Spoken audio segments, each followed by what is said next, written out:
তরুণদেরকে বলবো, মাধব পাশা নিয়ে কথা বলার জন্য মাধব পাশার তরুণরা কথা বলতে হবে।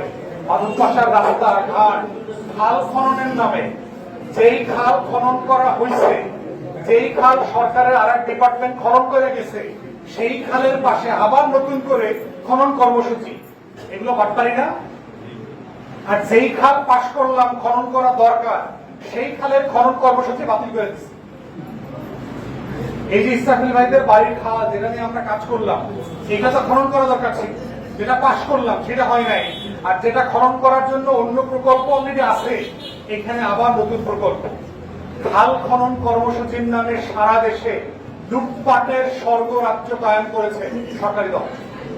আপনার আমাদেরকে ইঞ্জিনিয়াররা বলেছে কিলোমিটার খাল খনন করতে 15 থেকে 20 লক্ষ টাকার বেশি লাগার কথা না, সর্বোচ্চ। সেইখানে কোন কোন প্রকল্পে 70 লাখ 80 লাখ টাকা দিচ্ছে 1 কিলোমিটার খাল খনন করার জন্য। তারপরে দেখেন কার্ড দিচ্ছে, দেখছেন না সরকার, হরেক রকম কার্ড,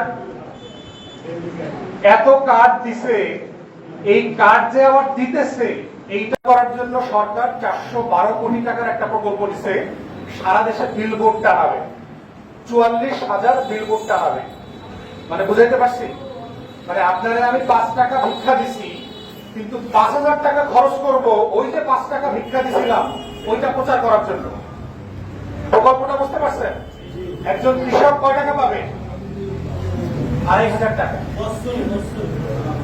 একজন এই যে কার্ড দিতেছে গরিব মানুষদেরকে কয় টাকা পাবে?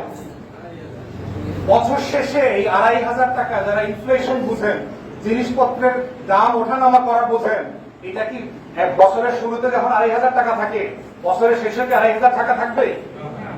দাম বাড়তে বাড়তে কি একই জিনিস আপনি কিনতে পারবেন?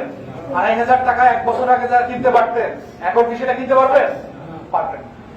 তাহলে আপনি 412 কোটি টাকা দিয়ে শুধু বিলবোর্ড লাগাবেন 44,000 সারা বাংলাদেশে, এটা প্রচার করার জন্য যে আপনি দেশের মানুষকে কৃষি কার্ড দিচ্ছেন, তারপরে এই গরিব মানুষকে কার্ড দিচ্ছেন, মহিলাদেরকে কার্ড দিচ্ছেন।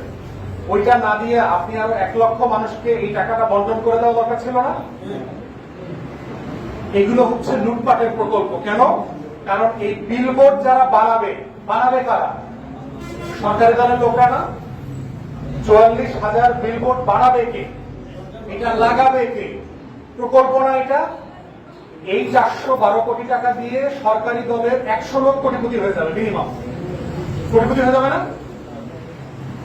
প্রতিটা ঈদে 10 লক্ষ টাকা দেয় শুধুমাত্র ঈদের বকশিস দেওয়ার জন্য এলাকাতে।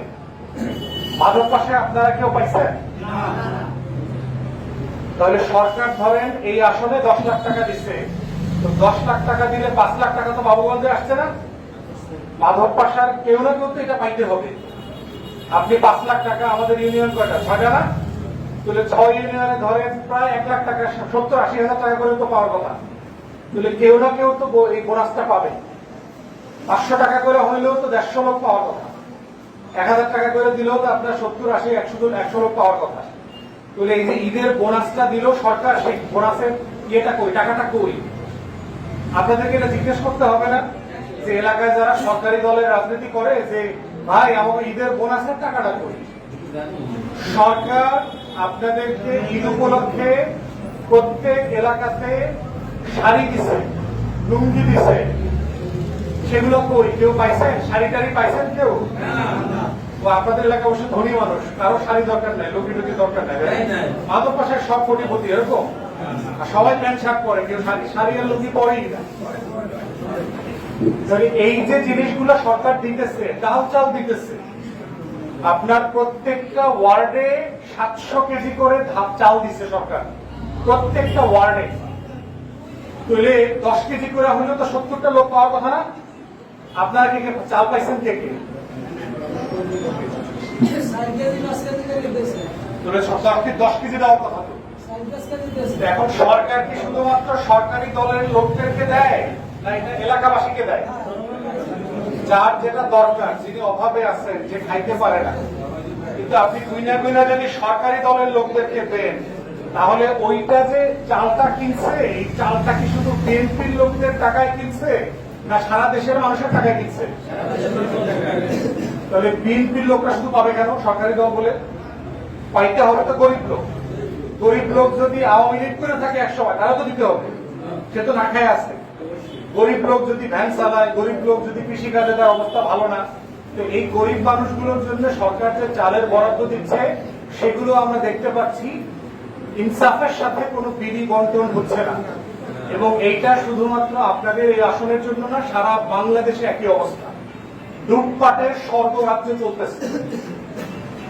মাদকের ব্যবসার সাথে সরকারি দলের লোকজন জড়িত না থাকলে মাদক ব্যবসা করা সম্ভব না, পুলিশ জড়িত না থাকলে মাদকের ব্যবসা করা সম্ভব না।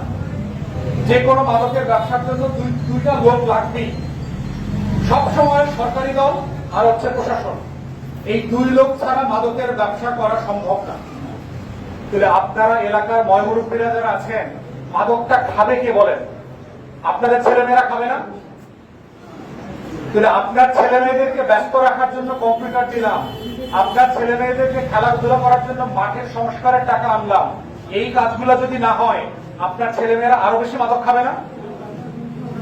তাহলে আপনার তরুণদেরকে, মাদক পাশার তরুণদেরকে বাঁচিয়ে রাখা, সুস্থ রাখা এবং তাদেরকে জাতীয় পর্যায়ে যোগ্য করে গড়ে তোলার জন্য আমাদের সবাইকে যার যার জায়গা থেকে কথা বলতে হবে, প্রতিবাদ করতে হবে। আমরা সবাই মিলে যদি কথা বলি, প্রতিবাদ করি, আপনি আমার দল করা জরুরি না, কিন্তু আপনার শিশু সন্তান, আপনার ছেলে মেয়ে, আপনার পরিবারকে ভালো রাখার দায়িত্ব তো আপনার। অতএব এটা তো আপনি একা করতে পারবেন না, এটা তো আমাদের সবাইকে মিলে করতে হবে। তো অতএব সেই জায়গাতে আমরা চাই, আসেন সবাই মিলে মাদক পাশাকে একটা মডেল ইউনিয়ন বানাই, এই আসন নিয়ে আমরা কাজ করি, কথা বলি এবং এক সময় ইনশাআল্লাহ সবাই মিলে চেষ্টা করলে আমাদের এই উদ্যোগ এবং কাজ সফল হবে ইনশাআল্লাহ। সবাইকে অসংখ্য ধন্যবাদ। আসসালামু আলাইকুম।